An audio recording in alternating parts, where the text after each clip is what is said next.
What's up? Welcome back to the Wild Moto channel. In front of me here is a partially disassembled KLX110, and I was kind of getting ahead of myself. Decided to clean this up a little bit and said screw it, we're gonna build this thing. So she's looking dirty, she's looking clapped, she's looking like gonna need a lot of money and parts. That's the only thing I'm not pumped about, because it's a sweet little bike. It's got a lot of upgrades already, but it's not quite there yet. So we got a lot of work to do, a lot of shit that needs to be fixed, and a lot of things that we need to figure out on this bike. So this is it. I've already done a video on it. 05 KLX110. She's got a lot of goodies going on, and some shitty stuff as well. My biggest concern with stuff on here is going to be dealing with the aftermarket parts already on it. We've got a few things going for us though. Wheel set, that's all good to go. Heavy duty rear shock so my fat ass doesn't bottom this thing out every time. Aftermarket swing arm, that's a big big item that we don't have to pay for. And unfortunately the front forks and clamps are going to be our biggest item probably. The exhaust, I think we can work with it. We just got to clean it up a little. Header pipe, it's all intact. No damage. Just a lot of work, man. Especially for a little mini bike, you know? So we'll see what happens. We'll see what I decide to go with. For now, I'm gonna tear this thing apart.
just like that, all taken apart.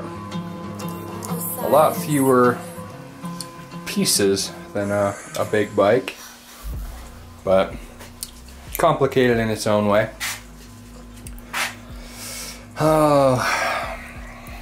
The more I took this bike apart, the more money I could see myself spending.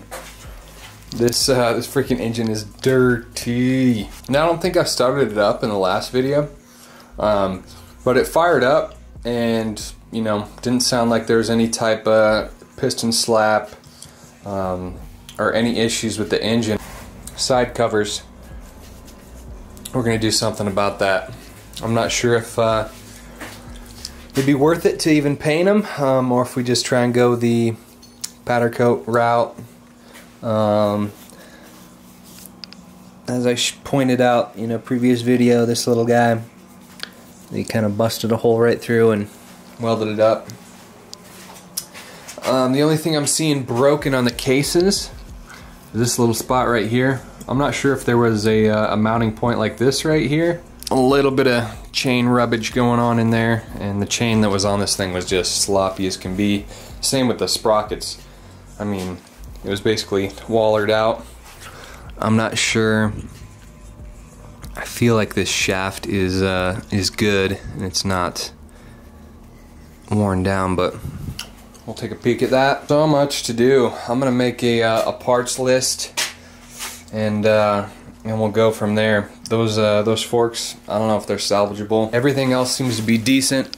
The cradle, so the skid plate, reuse that. Throw a little bit of black paint on there. This little guy, I'm not sure if this is like this is supposed to beef up the stock cradle.